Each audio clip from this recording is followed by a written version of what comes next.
परवा जी घटना घडली 21 तारखेला त्या संदर्भामध्ये जिल्हाधिकारी यांना भेटण्यासाठी मी आज इथं आलो आहे। जामखेड येथे समाजाचे आमचे धनगर योद्धे गेल्या 8 दिवसांपासून आमरण उपोषणाला बसलेले आहेत। त्यांची भेट मी घेऊन इथं आलो आहे। आमची भूमिका हीच आहे, कोणत्याही हिंसेचं आम्ही समर्थन करत नाही, आम्ही निषेधच करतो। परंतु 21 तारखेला जी घटना घडली ती घटना घडवण्यामागे कोण होतं आणि धनगर समाजाच्या प्रतिनिधींशी समाज बांधवांशी असंवेदनशीलपणे ज्यांनी वागणूक दिली त्यांची चौकशी करावी अशी मागणी मी माननीय गृहमंत्री देवाभाऊ यांच्याकडे केलेली आहे। धनगर समाज हा कायदा मानणारा समाज आहे आणि म्हणूनच धनगर समाजाच्या आरक्षणाच्या अंमलबजावणीची लढाई ज्या पद्धतीने आम्ही रस्त्यावरती लढतोय त्या पद्धतीने आम्ही न्यायालयात पण लढतोय। आम्हाला अभिमान या गोष्टीचा आहे की डॉक्टर बाबासाहेब आंबेडकर साहेबांनी आम्हाला आरक्षण दिलं आणि म्हणून आमचे एकच साहेब आहेत, डॉक्टर बाबासाहेब आंबेडकर साहेब। काही पुरोगामी नेते समजणारे त्यांच्या नेतृत्वात अनेक जातीवादी आता आरक्षण मागतायत, परंतु ते साधं डॉक्टर बाबासाहेब आंबेडकर साहेबांचं नावही घ्यायला तयार नाहीत आणि त्यांचा सन्मानही करायला तयार नाहीत। मी आता इथं समाज बांधवांना भेटल्यानंतर मी कलेक्टर महोदयांशी चर्चा करणार। राज्य सरकारकडे आमची विनंती आहे आणि मागणी आहे की ज्या पद्धतीनं तुम्ही चुकीचे गुन्हे 21 तारखेला नोंद केलेले आहेत ते गुन्हे तात्काळ माघारी घ्यावे। काही लोक त्या आंदोलनामध्ये सहभागी नव्हती, काही ओबीसी बांधवांनी या आंदोलनाला पाठिंबा दिला म्हणून त्यांची नावं जाणून बुजून या सगळ्या केसमध्ये टाकलेली आहेत। ती सगळी नावं मागे घेऊन ही केस काढून टाकण्यात यावी अशी मागणी मी सरकारकडे केलेली आहे। दुसरा विषय असा आहे की धनगर समाजाचे उपोषण चालू आहे, आंदोलन चालू आहे। जरांगे पाटलाच्या उपोषणाला मुख्यमंत्र्यांनी भेट दिली, पण तुमच्या उपोषणाला कोणी भेट दिली नाही, समाजामध्ये रोष आहे। हा मोठ्या प्रमाणात या बाबतीत रोष आहे की धनगर समाजाची आंदोलनं वेगवेगळ्या ठिकाणी सुरू आहेत। काही ठिकाणी सुरू आहेत तिथं राज्य सरकारच्या वतीनं मंत्री महोदय गेले, राज्य सरकारबरोबर बैठक झाली, परंतु जामखेडमध्ये जे उपोषण सुरू आहे त्यामध्ये सरकारचा प्रतिनिधी अधिकृतपणे कुणी आला नाही। तर आता आम्ही सरकारच्या प्रतिनिधींशी बोललो, तिथं पालकमंत्री महोदयांना आणि संध्याकाळपर्यंत तिथले जे आपले संयोजक आहेत, उपोषणकर्ते आहेत, हे चर्चा करून पालकमंत्र्यांशी बोलतो असं त्यांच्या वतीनं सांगितलं। मुख्यमंत्र्यांशी तुम्ही संवाद साधणार आहात? मुख्यमंत्री महोदय आणि उपमुख्यमंत्री महोदय यांच्याबरोबर धनगर समाजाच्या आरक्षणाच्या बाबतीमध्ये 21 सप्टेंबरला बैठक झाली आणि त्या बैठकीमध्ये सविस्तरपणे धनगर समाजाचे सगळे लोकप्रतिनिधी सगळ्या पक्षाचे यांची व्यवस्थितपणे चर्चा झाली। त्यामध्ये 50 दिवसाची मुदत दिली होती सरकारनं आणि त्यामध्ये ठोस भूमिका झाली नाही, म्हणून ही आंदोलनं सुरू आहेत। तर आता राज्य सरकारनं एक महत्त्वपूर्ण निर्णय केला की आम्ही जी मागणी केली होती की राज्य सरकारच्या अधिकारामध्ये त्यांनी या राज्यामध्ये धनगर अस्तित्वात नाहीत आहे, ते धनगर आहेत, हे जे ॲफिडेविट मुंबई उच्च न्यायालयामध्ये दाखल केलेलं आहे त्याच ॲफिडेविटच्या धर्तीवरती आमची मागणी अशी होती की राज्य सरकारनं GR काढावा आणि राज्यातल्या सगळ्या कलेक्टरांना आदेश द्यावेत की महाराष्ट्रामध्ये धनगर नावाची जमात अस्तित्वात नाही आहे, ते धनगर आहेत, त्यांना STचा दाखला द्यायला सुरू करा आणि मग त्याच्यावरती राज्य सरकारनं अशी भूमिका मांडली की हा आमचा अधिकार नाही आणि म्हणून आम्ही काही GR त्यांना दाखवले की त्या राज्यांनी त्यांच्या अधिकारामध्ये GR काढले होते। त्यामध्ये मध्य प्रदेश, तेलंगणा आणि बिहार, आणि ही मीटिंग झाल्यानंतर आम्हाला छत्तीसगडचा एक खूप चांगला GR सापडला। ते GR आम्ही राज्य सरकारकडे दिले की हे GR त्या राज्य सरकारने त्यांच्या अधिकारात काढले, तर तुम्ही पण हा GR काढा। तर त्यांनी म्हटले की तो GR त्यांनी कसा काढला आहे राज्य सरकारने त्याचा अभ्यास करणं अपेक्षित आहे आणि म्हणून 9 लोकांची कमिटी आणि त्यामध्ये 5 अधिकारी आहेत, 4 अशासकीय धनगर समाजाचे प्रतिनिधी आहेत, अशा 9 लोकांची कमिटी राज्य सरकारनं अभ्यासासाठी गठीत केली आहे आणि मला वाटतं या 2-4 दिवसामध्ये त्यांना लागणारा सगळा निधी देऊन त्यांना ताबडतोब त्या इतर राज्यामध्ये पाठवावं हे त्या बैठकीमध्ये ठरलं होतं। तर आता त्या पद्धतीनं कामकाज सुरू आहे। जालन्याच्या पार्श्वभूमीवर आपण काय मागणी करतो? जालन्याच्या पार्श्वभूमीवर माझी मागणी ही आहे की जिल्हाधिकारी महोदयांना धनगर समाजाचे प्रतिनिधी आदल्या दिवशी जाऊन भेटले होते की तुम्ही आमचं जो मोर्चा येणार आहे निवेदन द्यायला, त्या मोर्चाचं निवेदन स्वीकारायला माननीय जिल्हाधिकारी साहेब किंवा त्यांचे सक्षम अधिकारी यांनी यावं। ते आलेच नाहीत, कुणी आले नाहीत म्हणून गोंधळ झाला. तुम्ही तर सगळे प्रत्यक्षदर्शी त्या दिवशी होता. हे असं कशासाठी घडलं, हे कोण नेमकं करताय? अदृश्य शक्ती कोण अधिकाऱ्यांच्या पाठीमागं आहे का, की जी महाराष्ट्रामध्ये वातावरण खराब करण्याचा प्रयत्न करते? धनगर समाज तर शांत समाज आहे, अशांततेच्या मार्गाने कधीच जात नाही. गावामध्ये मोठ्या भावाची भूमिका बजावतो, स्वतः अन्याय कधी करत नाही. जर कुणी अन्याय केला तर त्या ज्यांना अन्याय केला त्याच्या विरोधात ठामपणे उठतो. मग धनगर समाजाला असं डिवचून वातावरण गढूळ करण्याचा कोणी प्रयत्न करताय का? याच्या पुढे जाऊन 4 वाजता मी माननीय ॲडिशनल SP साहेबांशी बोललो, आमचे सगळे सहकारी आहेत त्यांच्याशी बोललो.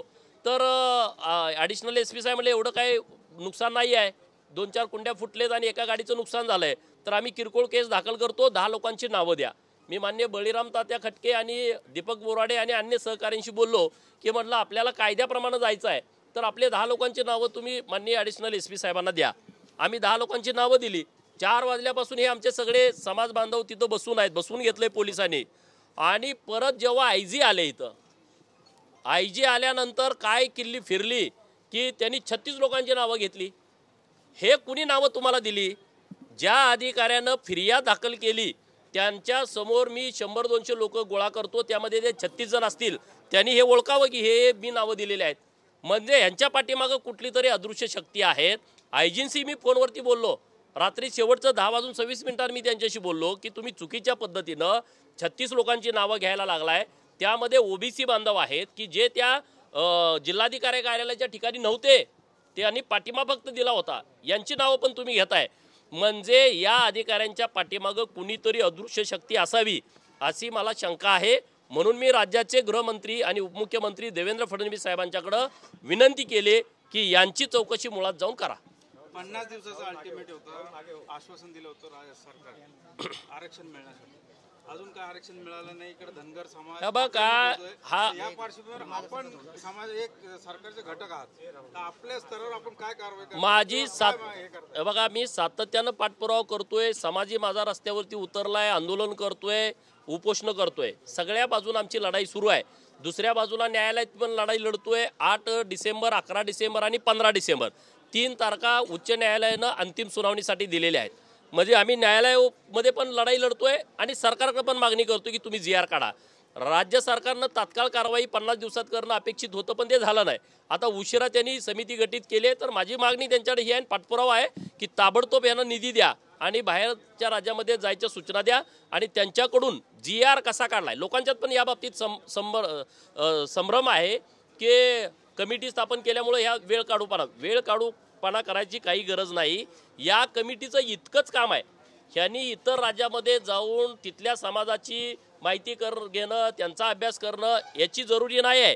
या समितीचं एवढंच काम आहे की त्या राज्य सरकारनं कोणत्या आधारे GR काढले की STच्या बाबतीमध्ये काही कानामात्रा बदलायचा असेल, काही ठिकाणी त्यांनी 6%चं 10% केलं, हा अधिकार कुठल्या पद्धतीनं, कार्यपद्धती काय होती, एवढीच फक्त माहिती घ्यायची आहे. तर मी काल परवा दिवशी आमच्या समितीची बैठक झाली आणि त्या समितीला वेळेच्या बाबतीत विचारलं, ते प्रत्येक राज्यामध्ये किमान 8 दिवस तर वेळ लागेल असं समितीचं म्हणणं आहे. म्हणजे 1 महिन्याच्या आतमध्ये तोही अहवाल सरकारकडे येईल. म्हणजे अशा दोन्ही बाजून आम्ही लढाई लढतोय. पवारांना तुम्ही असा प्रश्न विचारला का, मराठा समाजाला आरक्षण मिळालं नाही म्हणून तुम्ही राजीनामा देणार का? मी लढतोय ताकदीनं, लोकांचा माझ्यावर विश्वास आहे. 1 डिसेंबरला मनोज जरांगे पाटला सभा होती. 1 डिसेंबरला मनोज जरांगे जालन्यात होती सभा. जालन्यामध्ये मनोज जरांगे पाटला सभा होती.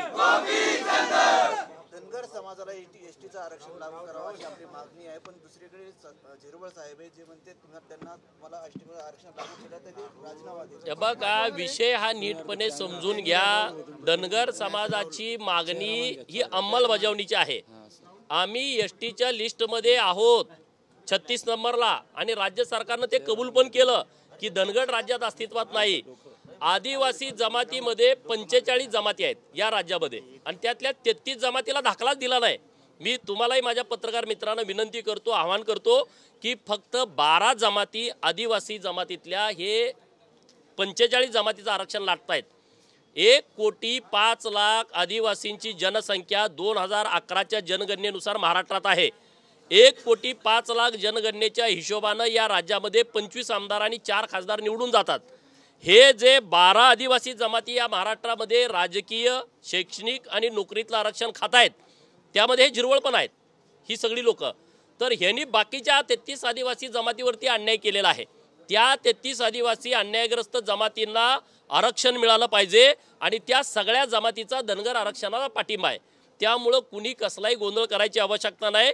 उलट ज्यांनी या 33 आदिवासी जमातीचं आरक्षण खाल्लं त्यांच्या जीवावरती यांचे 14 आमदार निवडून जातात, त्यांच्या जीवावरती 2 खासदार निवडून जातात, त्यांची लोकसंख्या गृहीत धरतात आणि परत म्हणतात की तुम्ही बोगस आहे. तर त्या विषयावरती पण आम्ही लढाई लढतोय.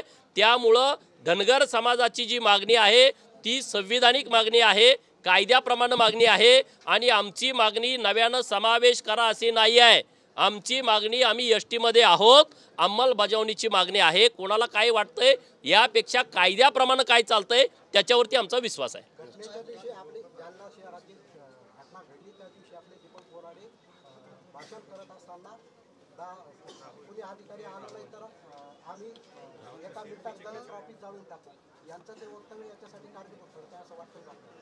याच्यासाठी बघा 1 तास 1.5 तास जेव्हा आमचे सहकारी तिथं गेटवरती बसलेत, उन्हात बसलेले आहेत, तर प्रशासनाची काही जबाबदारी आहे का नाही? मागणी किरकोळ होती हो. एक फक्त निवेदन तुम्ही घेऊन जावं, कलेक्टरनी खाली यावं, कलेक्टर नाही आले तर सक्षम अधिकाऱ्यांनी खाली यावं. जर तुम्ही सक्षम अधिकारी खाली येणार नसेल तर लोक त्यांची भावना व्यक्त करणार. पुढे अधिवेशन आहे बघा धनगर समाजाचं आमचं आंदोलन तर राज्यभर सुरू आहे. सरकारकडे आमची मागणी आहे, सरकारकडे आमची अपेक्षा आहे की माननीय एकनाथ शिंदे आणि देवेंद्र फडणवीस साहेब यातून काहीतरी मार्ग काढतील. जर तुम्ही मार्ग नाही काढला तर आम्ही 11 तारखेला महाराष्ट्रातल्या धनगर समाजाच्या वतीनं विधान भवनावरती एक मोर्चा आयोजित केलेला आहे. लाखोच्या संख्येने आम्ही विधान भवनावरती जाणार आहे.